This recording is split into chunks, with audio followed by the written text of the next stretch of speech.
Hello students, मागच्या लेक्चरला आपण basic knowledge engineering मटेरियलसाठीचं आपण त्याचा स्टडी केलेला आहे. त्यामध्ये आपण mechanical properties, chemical properties, thermal properties आणि इलेक्ट्रिकल प्रॉपर्टीज ह्याचा अभ्यास आपण केलेला आहे. आज आपण पहिलं युनिट स्टार्ट करत आहोत, engineering materials. So what is material? Material is one from which anything is or may be made. Material म्हणजे असं की ज्याच्यापासून काहीही बनवता येतं किंवा काहीही बनवलं जाऊ शकतं. कोणताही ॲटोमोबाईल कॉम्पोनंट घ्या, कोणताही ॲटोमोबाईल पार्ट घ्या, हा कोणत्या ना कोणत्या मटेरियलचा बनलेला आहे. म्हणजेच without material we can not manufacture a part. हा प्रत्येक पार्ट हा कोणत्या ना कोणत्या मटेरियलपासून बनलेला असतो.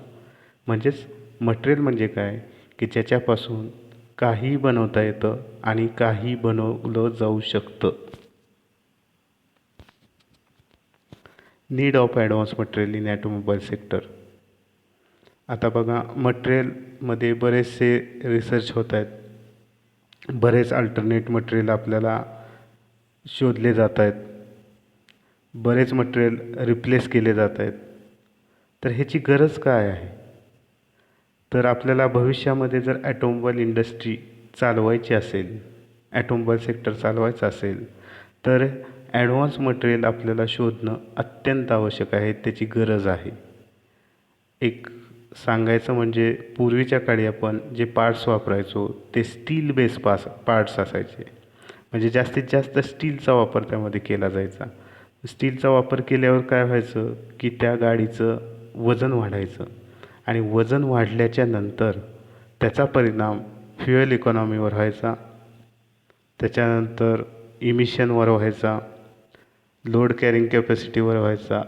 मग हे टाळण्यासाठी आपल्याला प्रत्येक वेळेस काय झालेलं आहे की मटेरियलमध्ये रिसर्च होऊन नवीन नवीन ॲडव्हान्स मटेरियल आता आपण वापरतो आहोत.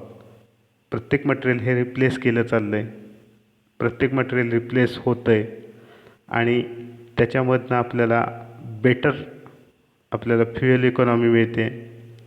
त्याच्यानंतर वजन कमी होते गाडीचं, त्याच्यामुळे सेफ्टी वाढते, इमिशन कंट्रोल होते, सर्व्हिसेबिलिटी वाढते. तर असे बरेच ॲडव्हान्टेजेस आपल्याला ॲडव्हान्स मटेरियलमधनं मिळते. तर आपल्याला जी काही मटेरियल सिस्टीम मेथोडॉलॉजी आहे ती डेव्हलप करण्याची गरज आहे. मटेरियल सिस्टीम मेथोडॉलॉजी जी आहे, जी पद्धत आहे आपली मटेरियल सिस्टीमची, ती डेव्हलप करण्याची गरज आहे.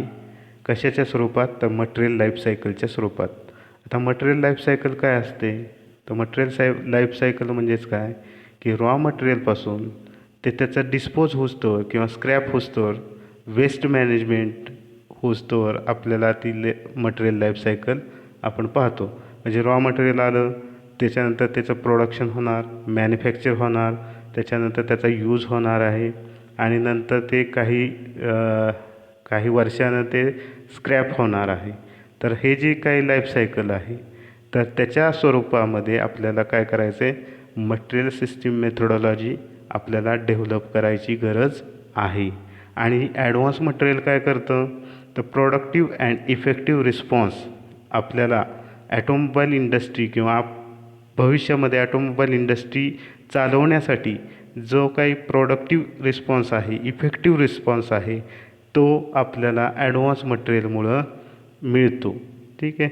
आता त्याचे ॲडव्हान्टेजेस काय आहेत की आपल्याला त्याच्यामुळं काय इम्प्रूव्ह होणार आहे? ॲडव्हान्स मटेरियलमुळं काय इम्प्रूव्ह होतं?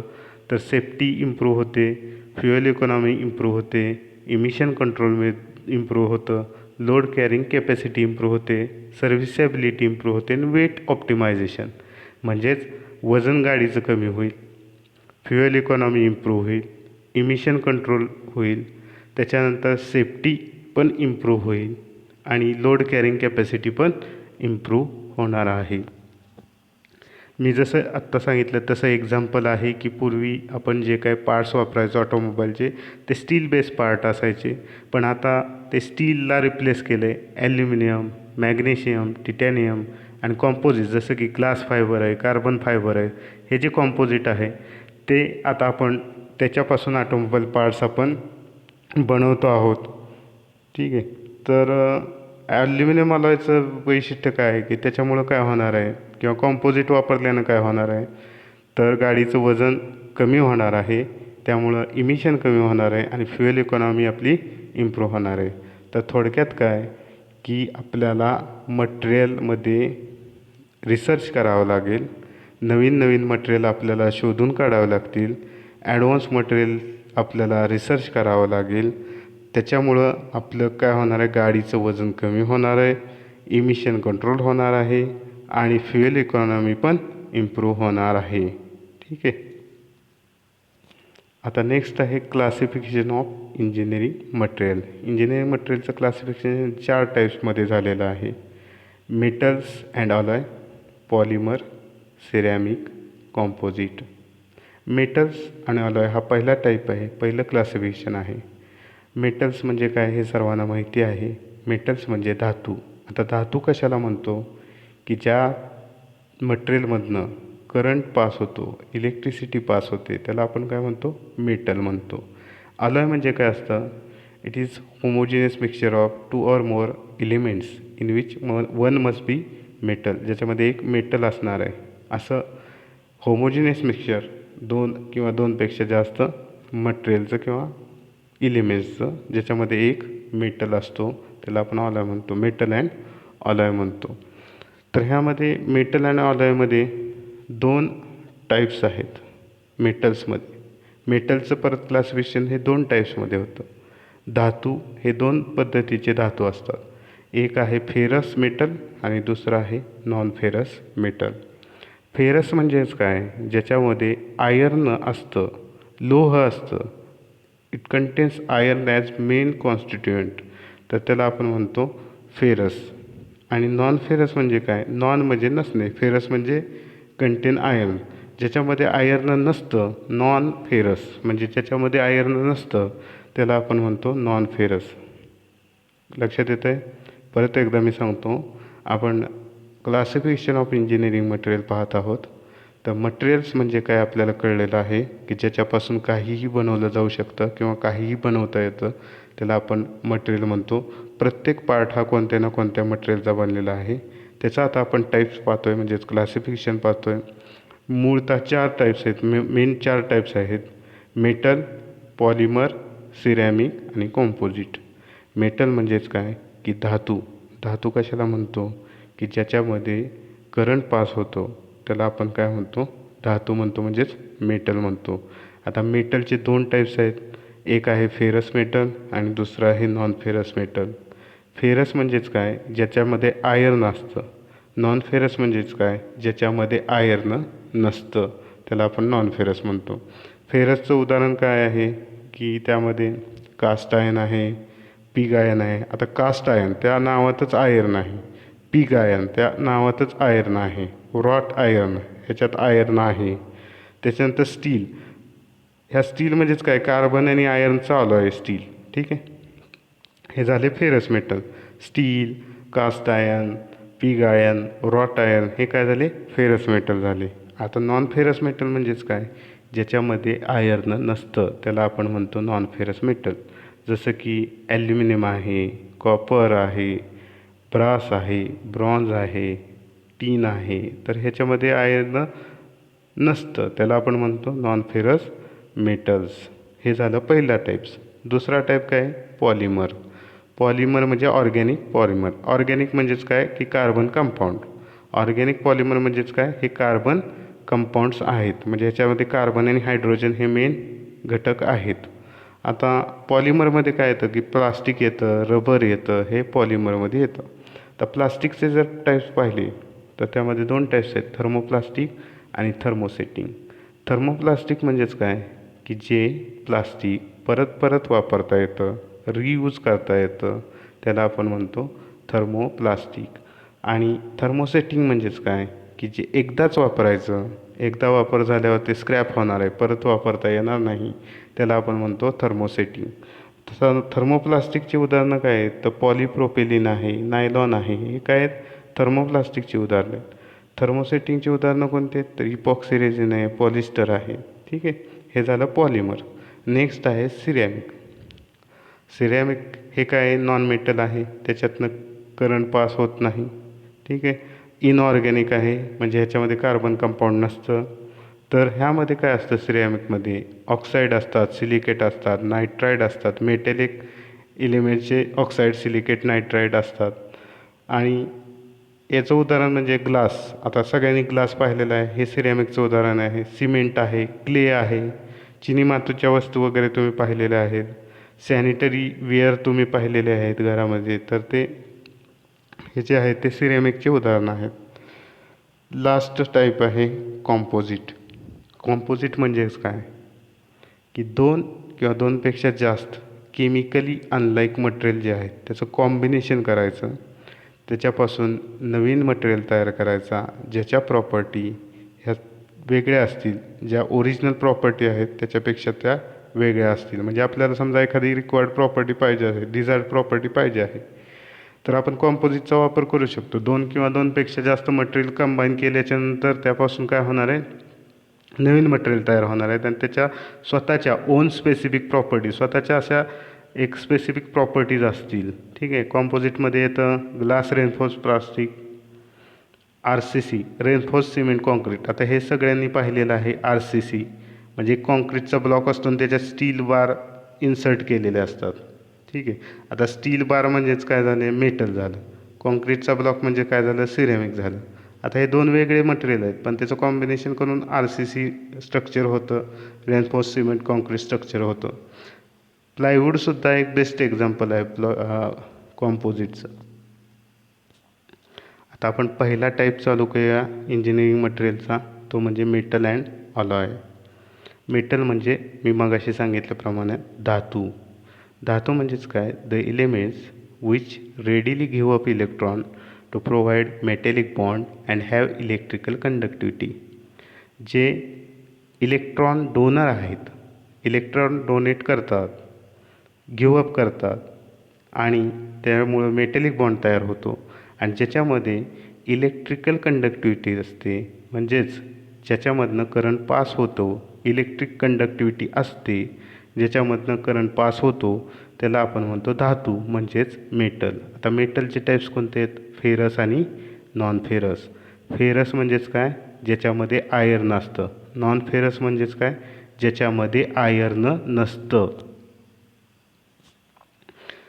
तर फेरस मेटल आपण पाहतोय.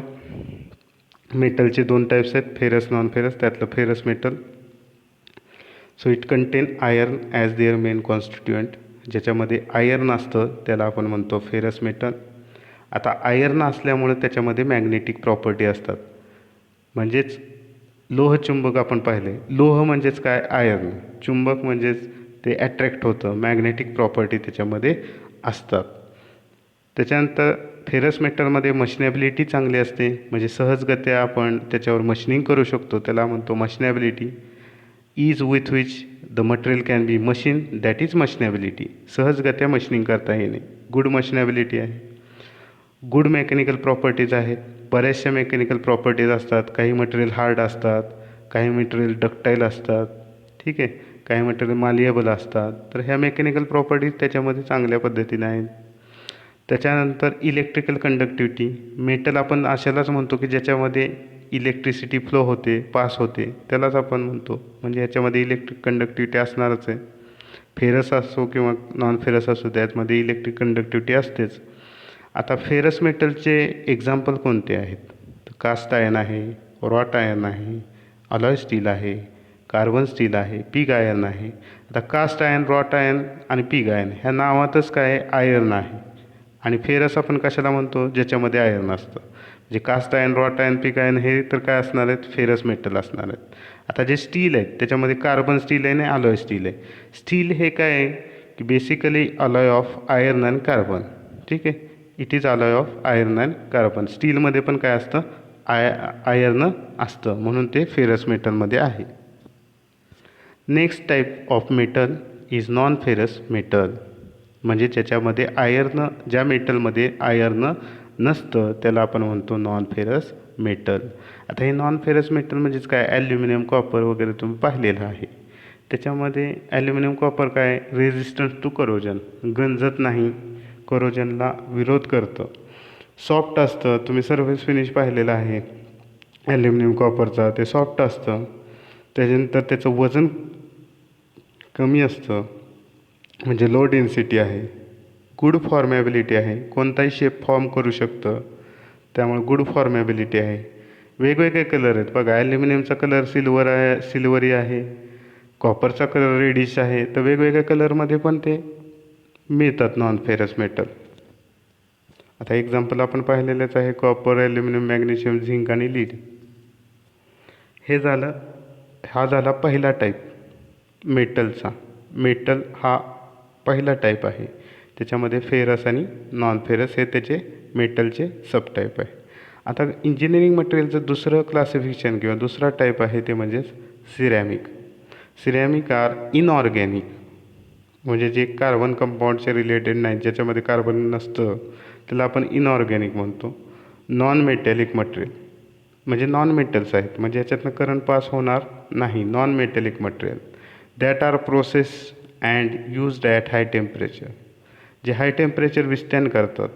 सिरॅमिक आता सपोज की सिमेंट कॉन्क्रीट आहे, ब्रिक आहे, ग्लास आहे, हे कितीही टेम्परेचर जास्त असलं तरी ते विस्टँड करतात आणि ते नॉन मेटल आहेत. ग्लासमधनं करंट पास होत नाही, ब्रिकमधनं करंट पास होत नाही, तर ते इन्सुलेटर आहेत, इलेक्ट्रिकल इन्सुलेटर आहेत, म्हणजे करंट पास होत नाही, म्हणजे नॉन मेटल आहेत. म्हणजेच काय की ceramic consist of oxide, nitride, carbide, silicate of various material. Oxide, nitride, carbide, silicates of various metal. Ceramic material are clay material. आता मी तुम्हाला एक सांगितलं, चिनी मातीच्या वस्तू पाहिलेल्या तुम्ही, ब्रिक पाहिलेलं आहे, ग्लास पाहिलेलं आहे, ठीक आहे. क्ले प्रोडक्ट्स पाहिलेले आहेत, मातीच्या बनवलेल्या जे काय प्रोडक्ट्स आहेत, चिखलाचे बनवलेले जे काय प्रोडक्ट्स आहेत, क्ले प्रोडक्ट्स, ते पाहिलेले आहेत. तर एक्झाम्पल मी आत्ताच सांगितलं आहे. आता सिरॅमिकच्या प्रॉपर्टी काय आहेत? पहिली गोष्ट तर ते नॉन मेटल आहे, ठीक आहे, इनऑर्गॅनिक आहे. सिरॅमिक बघा, काचेवर तुम्ही समजा लोड अप्लाय केला तर डायरेक्टली ब्रेक होतं, त्याच्यामध्ये डिफॉर्मेशन होत नाही, डायरेक्ट क्रॅक पडतं, म्हणजे ब्रिटल आहे, ठिसूळ आहे. नेक्स्ट, त्याच्यातनं करंट पास होत नाही. त्याच्यानंतर हाय टेम्परेचर विस्टँड करतं. ग्लास, सिमेंट कॉन्क्रीट, ब्रिक हे हाय टेम्परेचर विस्टँड करतं. हार्डनेस आहे, ठीक आहे. करोजन रेझिस्टन्स आहे. बघा आता ग्लास कधी गंजते का? नाही, करोजन रेझिस्टन्स आहे. Third type of engineering material is organic polymer. Organic म्हणजेच काय? Carbon compounds. म्हणजे हे काय आहेत? पॉलिमर म्हणजेच काय? कार्बन कंपाऊंड, ठीक आहे. म्हणजेच ह्यामध्ये प्लास्टिक आणि रबर हे दोन येतात त्यामध्ये, ठीक आहे.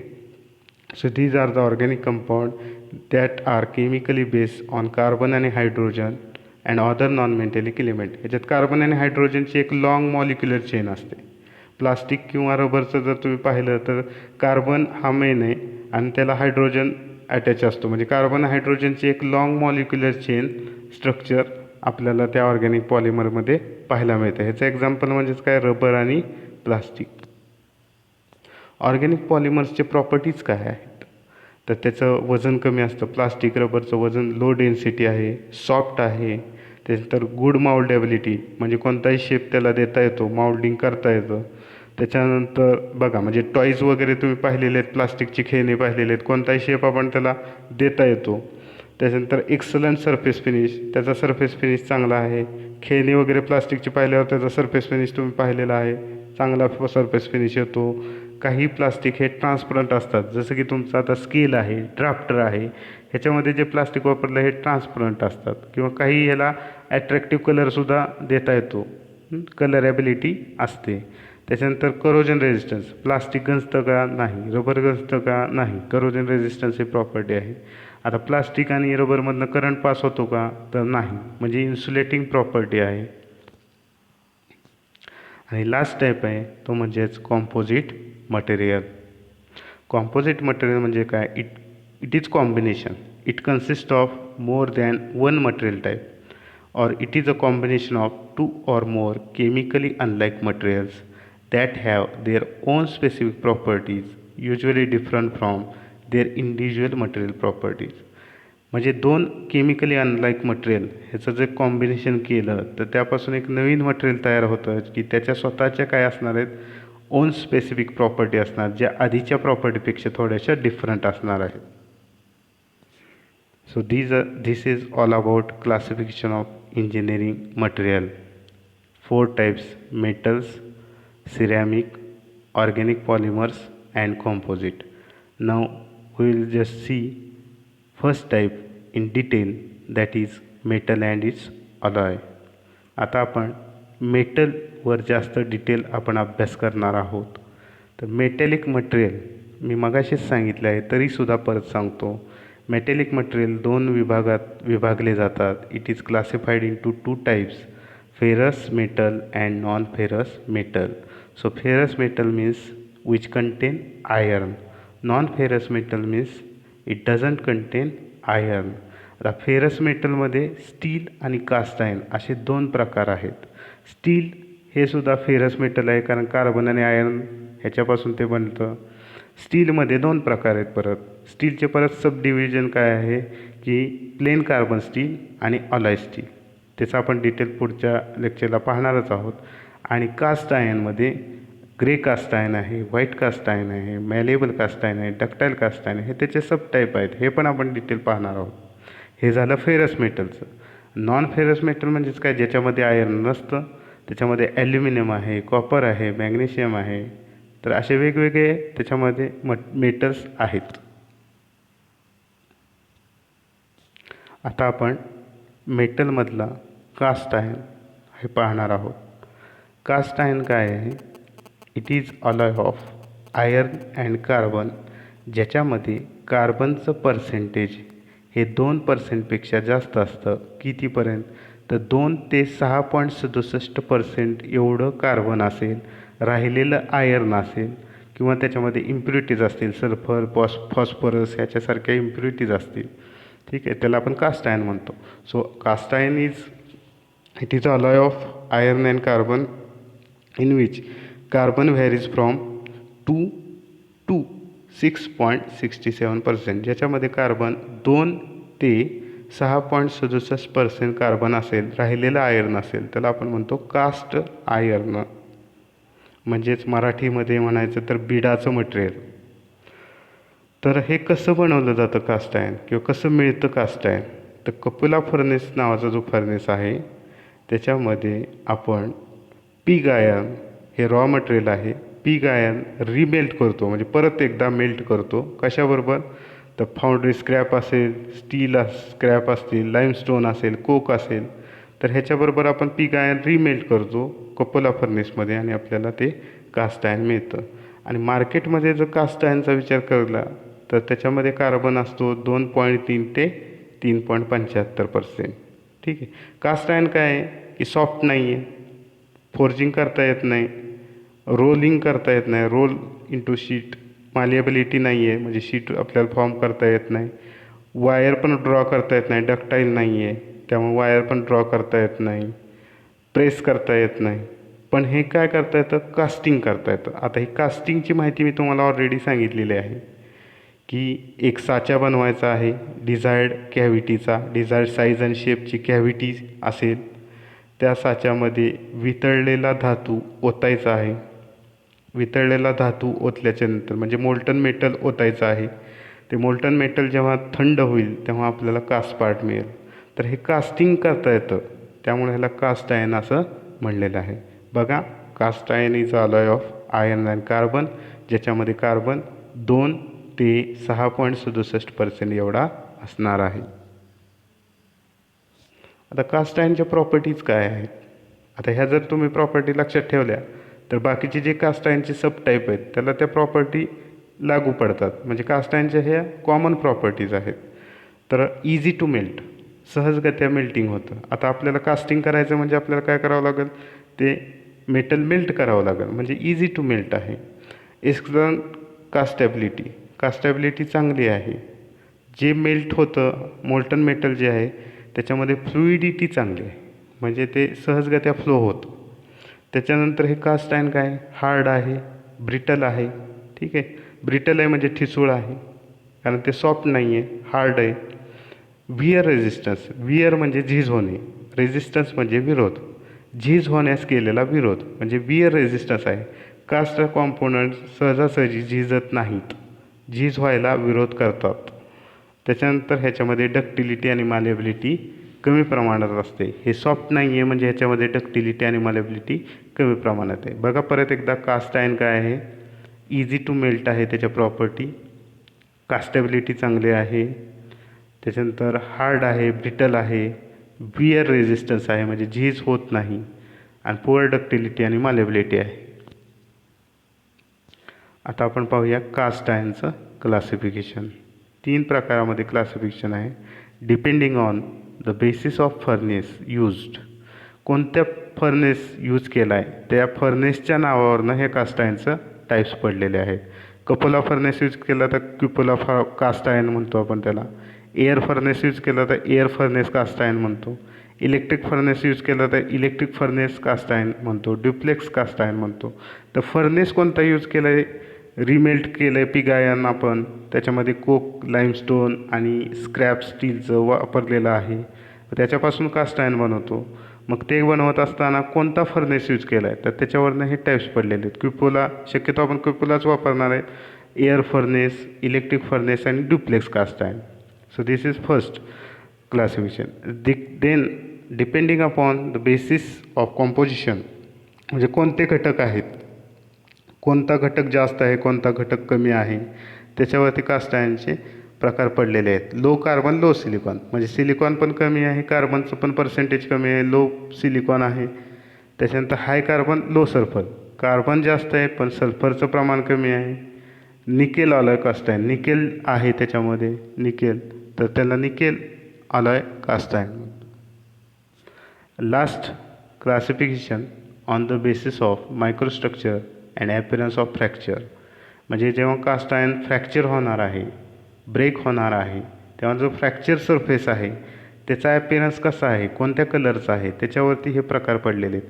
ग्रे कलरचं फ्रॅक्चर असेल तर ग्रे कास्ट आयर्न, व्हाईट कलरचं फ्रॅक्चर असेल तर व्हाईट कास्ट आयर्न, आणि मायक्रोस्ट्रक्चर खाली म्हणजे मायक्रोस्कोप खाली त्याचं स्ट्रक्चर कसं दिसतं आहे त्याच्यावरनं malleable cast iron, nodular cast iron, mottle cast iron आणि चिल्ड कास्ट आयर्न असे त्याचे प्रकार पडलेले आहेत. हे क्लासिफिकेशन तुम्ही लक्षात ठेवायचे आहे. आता आपण पहिला टाईप पाहूया की ग्रे कास्ट आयर्न. ग्रे नाव आहे, कलरचं नाव आहे ग्रे. आता ग्रे कलर असणार आहे कुठेतरी, त्याच्यामुळे त्याला नाव दिलं आहे ग्रे कास्ट आयर्न. म्हणजे ह्याचा जो फ्रॅक्चर सरफेस आहे त्याचा कलर कसा असतो, ग्रे कलरचा असतो, म्हणून ह्या कास्ट आयर्नला नाव काय, ग्रे कास्ट आयर्न आहे. ह्याच्यामध्ये कास्ट आयर्न हे काय, अलॉय ऑफ आयर्न आणि कार्बन, ज्याच्यामध्ये कार्बनचं प्रमाण हे 2% जास्त असतं, 6.67% एवढं. आता ह्याच्यामध्ये जे काय कार्बन आहे तो कार्बन कसा असतो ग्रे कास्ट आयर्नमध्ये, फ्री स्वरूपात असतो. It is in free form. त्याला आपण फ्री फॉर्ममध्ये कार्बन असेल तर त्याला आपण ग्राफाईट म्हणतो. आणि जो ग्राफाईट आहे, जो फ्री कार्बन आहे, तो फ्लेक्सच्या स्वरूपात असणार आहे. आता आपण बघूया मायक्रोस्ट्रक्चर कसं दिसतंय त्याचं. तर इथं तुम्हाला दिसत असेल तर फ्लेक्स दिसत आहेत अशा, ठीक आहे. तर त्या फ्लेक्सच्या स्वरूपात आपल्याला ते ग्रे कास्ट आयर्न मिळतं. आता ग्रे कास्ट आयर्नमध्ये आपल्याला 3 पॉईंट्स पाहायचे आहेत. त्याचं कॉम्पोजिशन म्हणजे कुठले कुठले घटक किती पर्सेंटमध्ये आहेत, त्याच्या प्रॉपर्टी म्हणजे गुणधर्म, आणि त्याचे ॲप्लिकेशन, हे तुम्हाला लक्षात ठेवायचे आहेत. ग्रे कास्ट आयर्नचं कॉम्पोजिशन जर पाहिलं तर एक सोपं बघा की कुठलाही कास्ट आयर्न घ्या त्याच्यामध्ये कार्बनचं प्रमाण हे 2% जास्त असतं. परीक्षेमध्ये जेव्हा कास्ट आयर्न विचारलं जाईल तेव्हा कार्बनचं प्रमाण हे 2% जास्त लिहा, कारण 2% कमी जर कास्ट आयर्न लिहिलं तर त्याच्यामध्ये प्रॉपर्टीज चेंज होऊ शकतात, ते स्टील पण होऊ शकतं. त्यामुळं आता पाहूया आपण ग्रे कास्ट आयर्नचं कॉम्पोजिशन. ह्याच्यामध्ये कार्बन जे दिसतं आहे ते 2.50 ते 3.75% एवढं कार्बन आहे.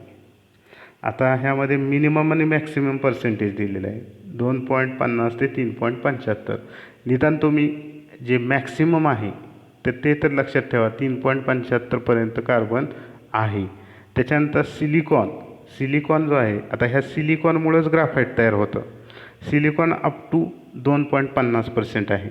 बाकी मॅंगनीज, सल्फर, फॉस्फरस हे लेस दॅन 1% आहे, लेस दॅन 1% आहे. Manganese, sulphur phosphorus. ह्याच्यामध्ये कार्बन आणि सिलिकॉन हे तरी निदान लक्षात ठेवा. बाकी मॅंगनीज सल्फर फॉस्फरस हे काय लेस दॅन 1% आहेत. आता नेक्स्ट ह्याच्या जर प्रॉपर्टीज पाहिल्या ग्रे कास्ट आयर्नच्या, तर ग्रे कास्ट आयर्नच्या प्रॉपर्टीज पाहताना ह्याच्यामध्ये एक्सलंट डॅम्पिंग कॅपॅसिटी आहे. डॅम्पिंग कॅपॅसिटी म्हणजेच काय की शॉक्स आणि व्हायब्रेशन ॲब्झॉर्ब करण्याची कॅपॅसिटी, ह्याला आपण म्हणतो डॅम्पिंग कॅपॅसिटी. तर ग्रे कास्ट आयर्नमध्ये डॅम्पिंग कॅपॅसिटी चांगली आहे. त्याच्यानंतर ह्याच्यामध्ये कॉम्प्रेसिव्ह स्ट्रेंथ चांगली आहे. कॉम्प्रेसिव्ह स्ट्रेंथ चांगली आहे. जे काही फोर्सेस त्या पार्टकडे ॲक्ट होणार आहे, टुवर्ड्स पार्ट जे ॲक्ट होणार आहे ते सहन करतं, ते फ्रॅक्चर न होता सहन करतं. त्यामुळे ह्याच्यामध्ये कॉम्प्रेसिव्ह स्ट्रेंथ काय आहे चांगली आहे. त्याच्यानंतर लो मेल्टिंग टेम्परेचर आहे. साधारणपणे 1150 ते 1200 डिग्री सेल्सिअसला ते मेल्ट होतं. मशिनेबिलिटी चांगली आहे. वियर रेझिस्टन्स आहे. आता कुठलंही कास्ट आयर्न घेतलं तर वियर रेझिस्टन्स ही प्रॉपर्टी तुम्हाला कॉमन दिसेल. काही नाही लक्षात आलं तर वियर रेझिस्टन्स ही प्रॉपर्टी त्यामध्ये असतं कुठल्याही कास्ट आयर्नमध्ये. ठीक आहे. पण ग्रे कास्ट आयर्नचं वैशिष्ट्य काय आहे, काय प्रॉपर्टीचं वैशिष्ट्य आहे की ह्याच्यामध्ये डॅम्पिंग कॅपॅसिटी चांगली आहे. शॉक व्हायब्रेशन ॲब्झॉर्ब करण्याची कॅपॅसिटी आहे. त्याच्यामुळं मशीन टूल स्ट्रक्चरमध्ये म्हणजे जे काय मशीन्स आहेत त्याचे जे काही स्ट्रक्चर आहेत, म्हणजे जे बेड असतील, फ्रेम्स असतील, त्या ह्या ग्रे कास्ट आयर्नपासून बनलेल्या असतात. ठीक आहे. आता बघा, बेड जर तुम्ही लेथ मशीन जर तुम्ही पाहिली तर त्याचा जो बेड आहे त्याचा वरचा सरफेस गाईडवेज म्हणतो आपण त्याला, तो मशिनिंग केलेला असतो. म्हणजे ह्याच्यामध्ये मशिनिंग करता येतं, सहजगत्या मशिनिंग करता येतं. मशिनेबिलिटी चांगली आहे. ठीक आहे. म्हणजेच ग्रे कास्ट आयर्नमध्ये डॅम्पिंग कॅपॅसिटी चांगली आहे, कॉम्प्रेसिव्ह स्ट्रेंथ चांगली आहे, मेल्टिंग टेम्परेचर कमी आहे, मशिनेबिलिटी चांगली आहे आणि सगळ्यात महत्त्वाचं सगळीकडंच वियर रेझिस्टन्स ही प्रॉपर्टी तुम्हाला दिसून येईल. आता ग्रे कास्ट आयर्नचा यूज हा कुठं होतो तर मशीन टूल स्ट्रक्चरमध्ये होतो. मशीनचे फ्रेम्स असतील, बेड्स असतील, इंजिनच्या फ्रेम असतील, ड्रेनेज पाईप आहे, त्याच्यानंतर सिलेंडर ब्लॉक आणि हेड्स हे तुम्हाला इंजिनमध्ये पाहायला मिळेल. सिलेंडर ब्लॉक आणि सिलेंडर हेड. त्याच्यानंतर पंपचे हाऊसिंग म्हणजेच काय की एक प्रकारचं कव्हरिंग, जी आतमध्ये जे पार्ट्स आहेत ते एन्क्लोज केले जातात हाऊसिंगमध्ये. त्याच्यानंतर सिलेंडर आणि पिस्टन्स, त्याच्यानंतर फ्लायव्हील्स हे त्याचे ॲप्लिकेशन आहे. ठीक आहे. हे ॲप्लिकेशन तुम्हाला 4 ॲप्लिकेशन लक्षात ठेवा आणि 4 प्रॉपर्टीज लक्षात ठेवा. नेक्स्ट आहे व्हाईट कास्ट आयर्न. आता ह्याला व्हाईट नाव दिलेलं आहे म्हणजेच ह्याचा कलर व्हाईट आहे. फ्रॅक्चर सरफेसचा कलर काय व्हाईट आहे, त्यामुळे ह्याला व्हाईट कास्ट आयर्न नाव दिलेलं आहे. ह्याच्यामध्ये जो कार्बन आहे तो कंबाईन स्वरूपात असतो. जेव्हा कार्बन कंबाईन स्वरूपात असेल त्याला आपण म्हणतो सिमेंटाईट. हे कशामुळे होतं तर ह्यामध्ये सिलिकॉनचं प्रमाण हे कमी आहे आणि जे कूलिंग होतं ते थोडंसं फास्ट होतं. त्याच्यामुळं ग्राफाईट तयार होत नाही, सिलिकॉन कमी आहे. त्याच्यामुळे इथं सिमेंटाईट म्हणजेच कंबाईन कार्बन ह्याच्यामध्ये तुम्हाला कार्बन दिसून येतो. ह्याचं मायक्रोस्ट्रक्चर तुम्ही मायक्रोस्कोप खाली कसं दिसतंय तर ते पाहत असेल. आता आपण व्हाईट कास्ट आयर्नचं कॉम्पोजिशन, प्रॉपर्टी आणि ॲप्लिकेशन बघू. आता इथं जो कार्बन आहे ॲक्च्युली हा कार्बन 2%पेक्षा जास्त असणार आहे, पण इथं दाखवलं आहे 1.75 ते 2.30. ह्याचं जर ॲव्हरेज काढलं तुम्ही, ह्या मिनिमम मॅक्सिममचं ॲव्हरेज केलं तर ते 2%च्या आसपास जातच आहे, 2%च्या वरती जातच आहे. आता इथं सिलिकॉन मात्र कमी आहे बघा. सिलिकॉन कमी आहे, किती आहे 1.20 आहे. हे सिलिकॉन कमी असल्यामुळे इथं ग्राफाईट तयार होत नाही. आता मॅंगनीज सल्फर फॉस्फरस हे बिनधास्त लिहा की ह्यामध्ये मॅंगनीज सल्फर फॉस्फरसचं प्रमाण काय लेस दॅन 1% आहे. ठीक आहे. आता ह्याच्या प्रॉपर्टीज पाहायच्या आहेत आपल्याला. तर व्हाईट कास्ट आयर्नचं यूज हा लिमिटेड आहे. का तर ह्या व्हाईट कास्ट आयर्नमध्ये डॅम्पिंग कॅपॅसिटी कमी आहे, मशिनेबिलिटी कमी आहे. हे जरी हार्ड आणि वियर रेझिस्टन्स असलं तरी ह्याच्यामध्ये डॅम्पिंग कॅपॅसिटी कमी, मशिनेबिलिटी कमी आहे. ह्यामुळे ह्याचा यूज हा लिमिटेड आहे. ह्याचा यूज बेसिकली कुठं होतो तर मॅलेबल कास्ट आयर्न, आपण तिसरा टाईप पाहणार आहे मॅलेबल कास्ट आयर्न, हे बनवण्यासाठी व्हाईट कास्ट आयर्नचा यूज होतो. ह्या व्यतिरिक्त त्याचे उपयोग काय आहेत तर wearing plates, road roller surface, grinding balls किंवा एक्सट्रुजन नोझल्स ह्याच्यासाठी आपल्याला त्याचा उपयोग होतो. आता आपण पाहूया difference between grey cast iron आणि व्हाईट कास्ट आयर्न. आता पहिल्यांदा प्रोडक्शन. ठीक आहे. आता हे दोन्ही कास्ट आयर्न किंवा कुठले कास्ट आयर्न हे पिग आयर्नपासूनच आपल्याला मिळणार आहे. पिग आयर्न, कोक, लाईमस्टोन आणि स्क्रॅप, जे काय स्टीलचं स्क्रॅप आहे, कपल फर्नेसमध्ये रिमेल्ट केल्यावर आपल्याला ते मिळतं. आता ह्यामध्ये प्रोडक्शनमध्ये ग्रे कास्ट आयर्नमध्ये कुलिंग काय होते, स्लो कुलिंग होते, आणि व्हाईट कास्ट आयर्नमध्ये कुलिंग काय होते, रॅपिडली कूल होते, रॅपिडली सॉलिडिफाय होते. हा पहिला डिफरन्स झाला. त्याच्यानंतर प्रेझन्स ऑफ कार्बन. आता ग्रे कास्ट आयर्नमध्ये कार्बन फ्री फॉर्ममध्ये आहे, म्हणजे ग्राफाईटच्या स्वरूपात आहे, आणि व्हाईट कास्ट आयर्नमध्ये कार्बन कंबाईन फॉर्म आहे, म्हणजे सिमेंटाईटच्या स्वरूपात आहे. त्याच्यानंतर सरफेस कलर. आता नावातच आहे ग्रे कास्ट आयर्न म्हणजे ह्याचा फ्रॅक्चर सरफेस ग्रे असतो, आणि व्हाईट कास्ट आयर्नचा फ्रॅक्चर सरफेस हा व्हाईट असतो. मशनेबिलिटी. आता मला सांगा, मशनेबिलिटी ग्रे कास्ट आयर्नची चांगली आहे. व्हाईट कास्ट आयर्नमध्ये मशनेबिलिटी नसल्यामुळे त्याचा यूज काय आहे, लिमिटेड आहे.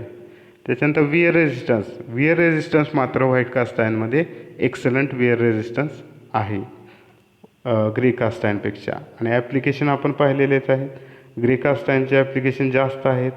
मशीन स्ट्रक्चरमध्ये आहे, इंजिन फ्रेममध्ये आहे, ड्रेनेज पाईपमध्ये आहे, cylinder head, cylinder block, piston, लेथचे बेड ह्यामध्ये आहे. आणि व्हाईट कास्ट आयर्नचा यूज हा फक्त मॅलेबल कास्ट आयर्न तयार करण्यासाठी, road roller surface, grinding ball ह्याच्यासाठी आपल्याला व्हाईट कास्ट आयर्नचा यूज हा शक्यतो लिमिटेड आहे. लिमिटेड यूजसाठी आपण वापरतो white cast iron. Third type of cast iron is malleable cast iron. आता मॅलिएबल कास्ट आयर्न हे कशापासून बनतं, तर मी आत्ताच सांगितलं व्हाईट कास्ट आयर्नपासून मॅलिएबल कास्ट आयर्न बनतं. तर हीट ट्रीटमेंट प्रोसेस करून मॅलिएबल कास्ट आयर्न बनवता येतं. आता बघा, व्हाईट कास्ट आयर्नचा यूज लिमिटेड आहे, कारण त्याच्यामध्ये मशनेबिलिटी नाही, डॅम्पिंग कॅपॅसिटी नाही. पण मी तुम्हाला सांगितलेलं की हीट ट्रीटमेंट करून आपण काय करू शकतो, मटेरियलच्या प्रॉपर्टीज अल्टर करू शकतो, इम्प्रूव्ह करू शकतो. मग हीट ट्रीटमेंटमध्ये काय आहे की हीटिंग, होल्डिंग आणि कूलिंग. जेव्हा व्हाईट कास्ट आयर्न आपण 850 ते 900 तापमानाला हीट करू, त्या टेम्परेचरला थोड्या वेळ तसंच होल्ड करू आणि नंतर ते कूल करू, तर ते जेव्हा कूल होईल, तेव्हा थंड होईल रूम टेम्परेचरला, तेव्हा आपल्याला मॅलिएबल कास्ट आयर्न मिळतं. आता तुम्ही त्याचं मायक्रोस्ट्रक्चर तुम्ही पाहताय. आता ह्याचं कॉम्पोजिशन आणि प्रॉपर्टीज ॲप्लिकेशन पाहणार आहोत. आता हे कॉम्पोजिशन तुम्हाला लक्षात ठेवायचं, पण एक लक्षात घ्या, कार्बन सिलिकॉन तरी लक्षात ठेवा, बाकी मॅंगनीज, सल्फर, फॉस्फरस हे लेस दॅन 1% आहे. ठीक आहे. आता मॅलिएबल कास्ट आयर्नचं बघताना कार्बन हा काय असणार आहे, 2%पेक्षा जास्त असणार आहे. तर इथं दाखवतं आहे बघा, कार्बन किती आहे, 2.20 ते 3.60पर्यंत आहे. सिलिकॉन किती आहे, तर व्हाईट कास्ट आयर्नपासून बनलेलं आहे, म्हणजे हीट ट्रीटमेंट करून. ह्याच्यात पण सिलिकॉन काय आहे, कमी आहे, 0.40 ते 1.10% आहे. मॅंगनीज, सल्फर, फॉस्फरस हे काय, लेस दॅन 1% आहे. आता ह्याच्या जर प्रॉपर्टीजचा जर विचार केला मॅलिएबल कास्ट आयर्नच्या, तर व्हाईट कास्ट आयर्नमध्ये प्रॉपर्टीज कशा होत्या, म्हणजे कमी होत्या प्रॉपर्टी, त्यामुळे लिमिटेड यूज होता. पण मॅलिएबल कास्ट आयर्नमध्ये आपल्याला प्रॉपर्टी इम्प्रूव्ह झालेल्या दिसत आहेत. म्हणजे मॅलिएबल कास्ट आयर्नमध्ये प्रॉपर्टीज काय आहे की बेंडिंग आणि ट्विस्टिंगला रेजिस्टन्स, म्हणजे विरोध, बेंडिंगसाठी आणि ट्विस्टिंगसाठी विरोध आहे. Where resistance. आता विअर रेजिस्टन्स सगळ्याच कास्ट आयर्नमध्ये प्रॉपर्टी आहे. त्याच्यानंतर आता व्हाईट कास्ट आयर्नमध्ये डॅम्पिंग कॅपॅसिटी नव्हती, पण हीट ट्रीटमेंट केली व्हाईट कास्ट आयर्नवर, मॅलिएबल कास्ट आयर्न मिळालं आणि डॅम्पिंग कॅपॅसिटी आपल्याला चांगली मिळालेली आहे. त्याच्यानंतर इल्ड स्ट्रेंथ, म्हणजे जिथं प्लास्टिक डिफॉर्मेशन होतं त्याला आपण म्हणतो इल्ड पॉईंट. आणि इल्ड स्ट्रेंथ म्हणजे काय, प्लास्टिक डिफॉर्मेशनमध्ये फ्रॅक्चर न होता लोड सहन करणे, त्याला आपण इल्ड स्ट्रेंथ म्हणतो. तर ह्याच्यामध्ये हाय इल्ड स्ट्रेंथ आहे. त्याच्यानंतर शॉक आणि शॉकसाठी रेजिस्टन्स ऑफर करतं. मशिनिंग आहे. आता व्हाईट कास्ट आयर्नमध्ये मशिनिंग करता येत नव्हतं, पण हीट ट्रीटमेंट करून मॅलिएबल कास्ट आयर्न मिळाल्यावर डॅम्पिंग कॅपॅसिटी पण सुधारली, मशिनेबिलिटी पण सुधारलेली आहे. आता नेक्स्ट ह्याचे ॲप्लिकेशन काय आहेत, तर कनेक्टिंग रॉडमध्ये आहे, गिअरमध्ये आहे. आता गाडीमध्ये डिफरन्शियल असतं बघा, तर डिफरन्शियल केसेसमध्ये आहे, फ्लॅंजेस आहेत, वॉल पार्ट आहेत, क्रँकशाफ्ट आहे, बेरिंग ब्लॉक आहेत. तर हे ॲप्लिकेशन तुम्हाला लक्षात ठेवायचे आहेत 4 तरी. आता last type of cast iron is ductile. त्याला नोडुलर पण म्हणतो, त्याला स्पेरॉइडल पण म्हणतो. तर डक्टाईल कास्ट आयर्न, CI म्हणजे कास्ट आयर्न. आता हे जे डक्टाईल कास्ट आयर्न आहे किंवा नोडुलर कास्ट आयर्न आहे किंवा स्पेरॉइडल कास्ट आयर्न आहे, हे ग्रे कास्ट आयर्नपासून आपण बनवतो. ग्रे कास्ट आयर्नमध्ये जेव्हा स्मॉल अमाऊंट ऑफ नोडुलायझिंग एलिमेंट्स आपण ॲड करतो तेव्हा आपल्याला काय मिळतं, डक्टाईल किंवा नोडुलर कास्ट आयर्न मिळतं. आता ह्याचे जे ग्राफाईट आहे, आता ग्रे कास्ट आयर्नमध्ये ग्राफाईट असतं, फ्री कार्बन असतो, ग्राफाईट असतो. तर ग्रे कास्ट आयर्नमध्ये फ्लेकच्या स्वरूपात ग्राफाईट होतं, लेअरच्या स्वरूपात ग्राफाईट होतं. आणि इथं जे ग्राफाईट आहे ते नोड्यूल्स किंवा स्पेरॉइडल म्हणजे स्पेरिकल शेपमध्ये गोलाकृती आपल्याला ग्राफाईट मायक्रोस्ट्रक्चरमध्ये दिसतं. त्यामुळे ह्याला स्पेरॉइडल असं, स्पियरसारखं दिसतं म्हणून स्पेरॉइडल असं म्हणलेलं आहे. आता हे तुम्हाला दिसतंय बघा, असं गोल गोल वगैरे दिसतंय ग्राफाईट. आता याचं कॉम्पोजिशन, प्रॉपर्टीज आणि ॲप्लिकेशन आपल्याला पाहायचं आहे. मगाशी सांगितल्याप्रमाणे कार्बन सिलिकॉन लक्षात ठेवा आणि मॅंगनीज सल्फर फॉस्फरस जे आहेत, मॅंगनीज सल्फर फॉस्फरस <1 आहे. ठीक आहे. आता कार्बन किती आहे इथं, 2% जास्त असणार आहे, पण किती आहे इथं 3.8% आहे. सिलिकॉन किती आहे 3.2% आहे. ठीक आहे. आता सिलिकॉन जास्त असल्यामुळे ग्राफाईट आहे. ठीक आहे. नेक्स्ट ह्याच्यामध्ये नोडुलायझिंग एलिमेंट ॲड केलं आहे मॅग्नेशियम Mg, तो किती आहे 0.06 म्हणजे स्मॉल अमाऊंटमध्ये नोडुलायझिंग एलिमेंट मॅग्नेशियम ॲड केलेला आहे. कॉपरसुद्धा 0.4पेक्षा कमी आहे. तर हे झालं कॉम्पोजिशन. आता ह्यामध्ये आपल्याला प्रॉपर्टीजचा जर विचार केला तर मशनेबिलिटी चांगली. आता ग्रे कास्ट आयर्नची मशनेबिलिटी चांगली आहे, ह्याची पण मशनेबिलिटी चांगली आहे. हे सुद्धा ग्रे कास्ट आयर्नपासून बनवलेलं आहे. त्याच्यानंतर कास्टॅबिलिटी चांगली आहे. वियर रेजिस्टन्स आहे, बघा वियर रेजिस्टन्स सगळीकडे तुम्हाला दिसतं आहे. शॉक आणि इम्पॅक्ट रेजिस्टन्स आहे. आता ह्याच्यामध्ये टेन्साईल स्ट्रेंथ चांगली असल्यामुळं डक्टाईल कास्ट आयर्न म्हणलं आहे. ह्याच्यामध्ये डक्टिलिटी जास्त चांगली नाही आहे, पुअर डक्टिलिटी, पण ह्याच्यामध्ये टेन्साईल स्ट्रेंथ चांगली आहे. ठीक आहे. नेक्स्ट ह्याच्या ॲप्लिकेशन जर पाहिलं तर walls, pump bodies, crankshaft, gear. आता बघा ग्रे कास्ट आयर्नचे जे ॲप्लिकेशन होतं सिलेंडर हेड, सिलेंडर ब्लॉक, ते सुद्धा इथं आहे. इंजिन फ्रेम ग्रे कास्ट आयर्नमध्ये होतं, इथंसुद्धा इंजिन फ्रेम आहे. अर्थ मुव्हिंग मशिनरी म्हणजे जे काय JCB, पोकलँड वगैरे दिसतं तुम्हाला, त्याच्यामधले जे कॉम्पोनंट्स आहेत अर्थ मुव्हिंग मशिनरीचे, त्याच्यामध्ये आपण वापरतो. पॉवर ट्रान्समिशन इक्विपमेंट, तुम्ही जे आत्ता सब्जेक्ट शिकताय ATS ट्रान्समिशन सिस्टीम, तर त्याच्यामधले जे काय इक्विपमेंट्स आहेत त्याच्यामध्ये आपण हा पॉवर ट्रान्समिशन इक्विपमेंट्समध्ये पण स्पेरॉइडल कास्ट आयर्न वापरू शकतो. So this is all about cast iron.